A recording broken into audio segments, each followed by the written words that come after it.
Hello अस्सलाम वालेकुम viewer, कैसे हैं आप? उम्मीद है कि ठीक ठाक होंगे। तो आज का हमारा टॉपिक है डिसीजन मेकिंग प्रोसेस। यानी डिसीजन मेकिंग प्रोसेस क्या होता है, कितने प्रोसेस होते हैं। डिसीजन मेकिंग में मुख्तलिफ प्रोसेस होते हैं। तो आज की इस वीडियो में हम 7 डिसीजन मेकिंग प्रोसेस हैं उनको डिस्कस करेंगे। तो बगैर किसी देर के अपनी वीडियो का आगाज़ करते हैं। Okay, decision making is the process of making choice by identifying a decision, gathering information and assessing alternative resolutions। मतलब क्या हुआ कि डिसीजन मेकिंग एक प्रोसेस है जिसमें हम क्या करते हैं, मुख्तलिफ जो हमारी चॉइसेस होती हैं उनको हम देखते हैं और इन्फॉर्मेशन गैदर करके एक अल्टरनेटिव उसका हल जो है वो ढूंढते हैं। Okay, using a step-by-step decision-making process can help you make more deliberate, thoughtful decision by organizing relevant information and defining alternatives. This approach increases the chance that you will choose the most satisfying alternative possible. यानी decision making process एक ऐसा process है जिसमें जो आपको एक आसानी फराहम करता है कि आप किसी भी मसले के बारे में, किसी भी प्रॉब्लम के बारे में एक अच्छा, एक बेहतर हल को जो है वो सेलेक्ट कर लें, एक बेहतरीन अल्टरनेटिव को आप सेलेक्ट कर लें। तो सबसे पहले बात करते हैं स्टेप नंबर 1 की। स्टेप नंबर 1 क्या कहता है? Identify the decision. You realize that you need to make a decision. Try to clearly define the nature of the decision you must make. The first step is very important. सबसे पहले इसमें क्या होता है कि आप इस चीज़ को आइडेंटिफाई करें कि आपने क्या डिसीजन लेना है, किसके बारे में जो है वो डिसीजन लेना है, करना क्या है। तो सबसे पहले क्या है, आइडेंटिफाई द डिसीजंस। ओके, उसके बाद दूसरा स्टेप है गैदर रिलेवेंट इन्फॉर्मेशन। जब आपको डिसीजन आपने लेना है तो आप ऐसे ही तो डिसीजन नहीं ले सकते ना, तो आप सबसे पहले क्या करते हैं, उसके बारे में इंफॉर्मेशन कलेक्ट करते हैं। Okay, collect some pertinent information before you make your decision. जब भी आपने कोई डिसीजन लेना होता है तो सबसे पहले उसके बारे में कुछ इंफॉर्मेशन गैदर की जाती है। What information needed, the best source of information.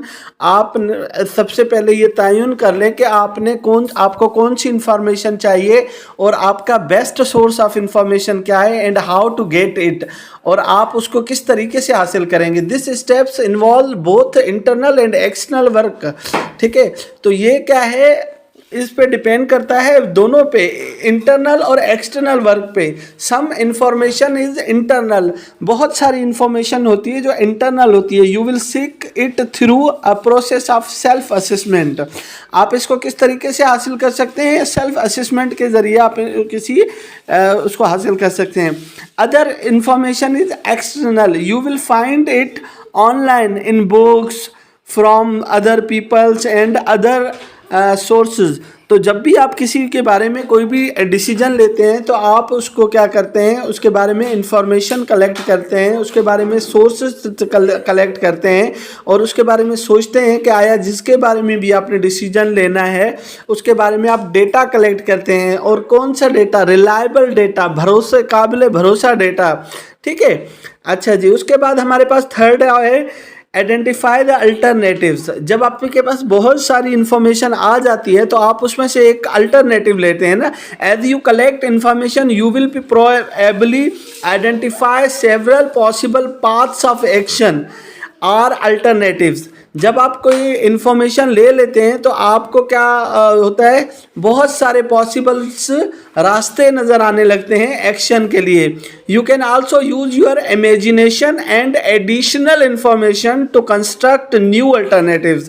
आप चीज़ों को क्या करते हैं, इमेजिन करते हैं और इन्फॉर्मेशन को ऐड करते हैं। ठीक है, ताकि आप एक नतीजे पर पहुंच सकें कि आपने कौन से अल्टरनेटिव को सेलेक्ट करना है।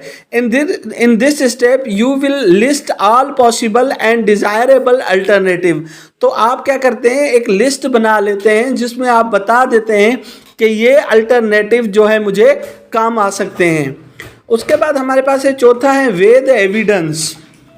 ओके, वे द एविडेंस से क्या मुराद है, यानी आपने एविडेंस को देखकर ही जो है वो फैसला करना है। Draw on your information and emotion to imagine what it would be like if you carried out each of the alternative to the end. ठीक है, evaluate whether the need identify in step, यानी मिसाल के तौर पर जब आपने information draw कर ली, यानी draw on your information and emotions to imagine what it would be like if you carried out each of the alternative, यानी आपको बहुत सारे अल्टरनेटिव में से एक को लेना होता है। Okay, number 1 would be meet और resolve through the use of each alternatives. As you go through this difficult internal process, you will begin to favor certain alternatives, those that seems to have a higher potential for reaching your goal. Finally, place the alternative in a priorities order based upon your on value system, यानी ये आप पर depend करता है कि आप अपनी internal सलाहियतों को इस्तेमाल करते हुए कौन सा अल्टरनेटिव सेलेक्ट कर रहे हैं किसी भी प्रॉब्लम को सॉल्व करने के लिए। उसके बाद जो 5वां स्टेप है choose among alternatives. Once you have weigh all the evidence, you are ready to select the alternative that seems to be best for you. You may even choose a combination of alternatives. Your choice in step 5 may be very likely be same or similar to the alternative you place at top of your list at the end of the steps, यानी जब आपके पास बहुत सारे alternatives आते हैं तो आपके पास क्या होता है, कॉम्बिनेशन होता है कि आपने किसको सेलेक्ट करना है। ठीक है, आपने स्टेप 1 पे जाना है, 2 पे जाना है या 5 पे जाना है। ठीक है, उसके बाद है जी नेक्स्ट है जी take action. You are now ready to make some positive action by beginning to implementation the alternative you choose in step 5। Okay, तो अब आप क्या होते हैं, रेडी होते हैं किसी भी पॉजिटिव एक्शन को लेने के लिए ताकि आपका जो है वो कोई फैसला ले सकें।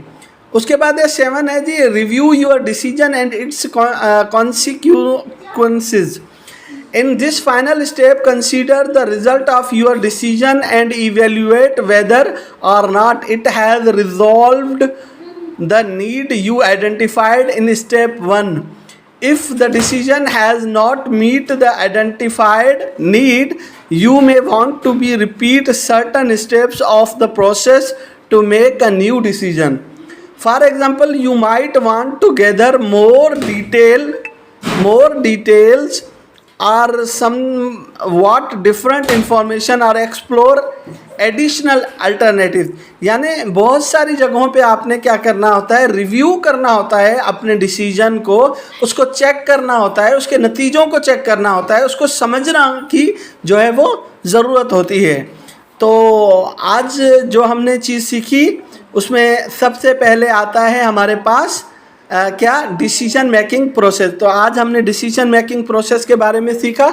हम मिलते हैं फिर किसी नई वीडियो में, तब तक अपना ख्याल रखिएगा। पाकिस्तान जिंदाबाद।